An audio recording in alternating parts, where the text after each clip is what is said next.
네, 글로벌 인사이드 소식 관련해서 말씀 이어가 보도록 하겠습니다. 앵커님, 지금 우리도 그렇지만 미국도 집값 상승세가 심상치 않다면서요. 네, 그렇습니다. 오늘 그 미국 집값에 대해서 주목을 하는 이유는 뭔가 하면 집값을 통해서도 인플레이션을 확인할 수 있다. 이 때문이다. 이렇게 보시면 됩니다. 그러니까 3월 달 케이스 슐러 지수가 나왔는데 네. 전년 동월 대비 그러니까 작년 3월 그러니까 1년 동안에 집값이 13.2%가 오른 걸로 나타났습니다. 2월 달에는 이 수치가 12%였거든요. 그러니까 더 가팔라진 거고 10달 동안 계속해서 지금 오르고 있습니다. 그래가지고 현재 가격 수준이 15년 3개월 만에 가장 높은 수준이다. 이렇게 얘기를 하고 있습니다. 이렇게 집값이 올라가는데 신규 주택 판매는 예상보다도 줄어든 걸로 이렇게 나타났습니다. 그러니까 신규 주택 판매는 전월 대비해서 5.9%가 줄어든 86만 3천 채로 집계가 됐습니다. 월가에서는 59만 9천 채가 신규로 판매가 됐을 것이다라고 예상을 했는데 그것보다 줄어든 겁니다. 그러니까 결국 이 얘기는 뭔가 하면은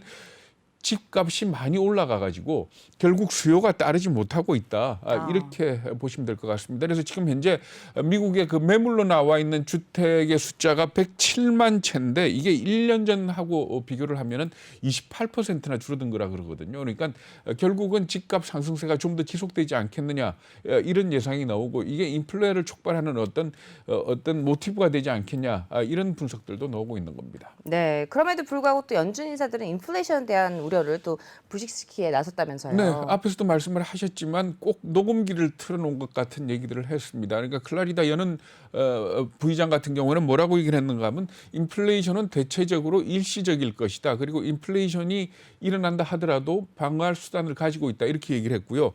찰스 에반스 시카고 연은 총재도 역시 인플레이션이 걷잡을 수 없이 치솟을 것이라는 우려는 잘못된 거다.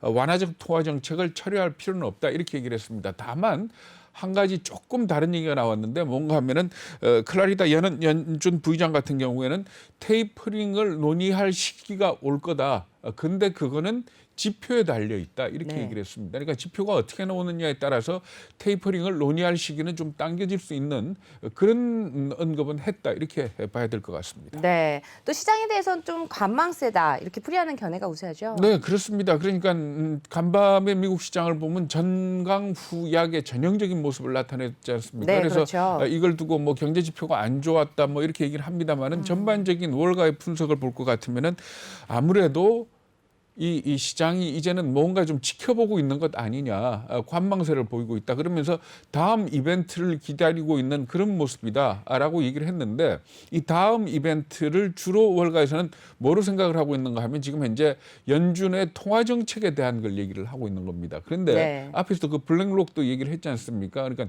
지나치게 지금 시장이 인플레이션에 주목을 하고 있는데 이 인플레이션이 가시화된다 하더라도 주가에 미칠 영향은 사실은 좀 과거보다는 더 줄어들지 않았느냐 이런 분석들이 있거든요. 그렇기 때문에 주가의 변곡점 역할을 할 거는 오히려 인플레이션이 아니고 지정학적 리스크일 가능성이 크다는 블랙록의 지적이 상당히 눈여겨봐야 된다 하는 그런 지적들이 나오고 있는 겁니다.